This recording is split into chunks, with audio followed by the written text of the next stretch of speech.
3. La patience est l'arme des croyants et des défenseurs de la vérité, à l'instar des prophètes et des messagers. Ibrahim, que la paix soit sur lui, a fait preuve de patience lorsqu'il a été jeté au feu, et en conséquence, Allah l'en a sauvé. Ainsi, grâce à la patience, on atteint la victoire. 4. Une autre leçon à retenir est la nécessité de rechercher l'aide et le soutien d'Allah en toutes circonstances, car rien n'est entre les mains de quelqu'un d'autre que lui. Si c'était sous leur contrôle, ils auraient repoussé la mort d'eux-mêmes.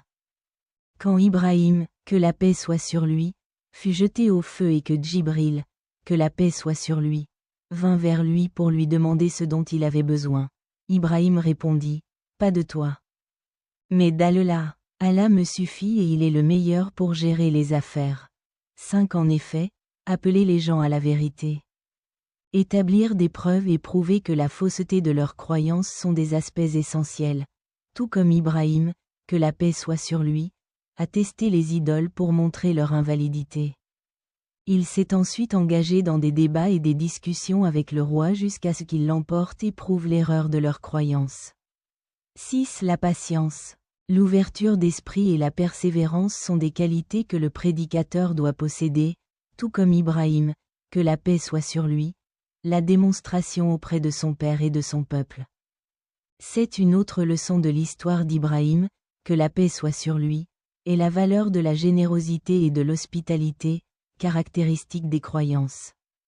Comme Ibrahim, que la paix soit sur lui, l'a démontré lorsque 3 invités sont venus à lui.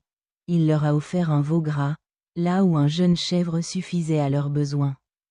Le prophète Muhammad, que la paix soit sur lui, a également souligné l'importance de l'hospitalité en disant « Celui qui croit en Allah et au jour dernier doit traiter son invité avec générosité. » 8. L'une des leçons les plus importantes à tirer de l'histoire d'Ibrahim, que la paix soit sur lui, est l'obéissance aux commandements et aux interdictions d'Allah. Quand Ibrahim, que la paix soit sur lui, a vu dans son rêve qu'il devait sacrifier son fils, il a accompli cet acte. Cela représente le summum du sacrifice pour l'amour d'Allah. Tout père qui prendrait une telle mesure enseigne une leçon sur la dévotion des croyants et des adeptes de l'islam lorsqu'il commande aux autres d'accomplir certains des devoirs islamiques. Toute difficulté ou affliction est comparable à cela, et l'islam ne peut être soutenu si les musulmans n'incarnent pas ces qualités. Aujourd'hui, certains musulmans prétendent suivre la sunna du prophète, que la paix soit sur lui. Mais ils ont peur de bénir même légèrement les sentiments de leurs enfants lorsqu'il s'agit de questions religieuses. À cette époque, les jeunes n'adhèrent pas aux enseignements islamiques.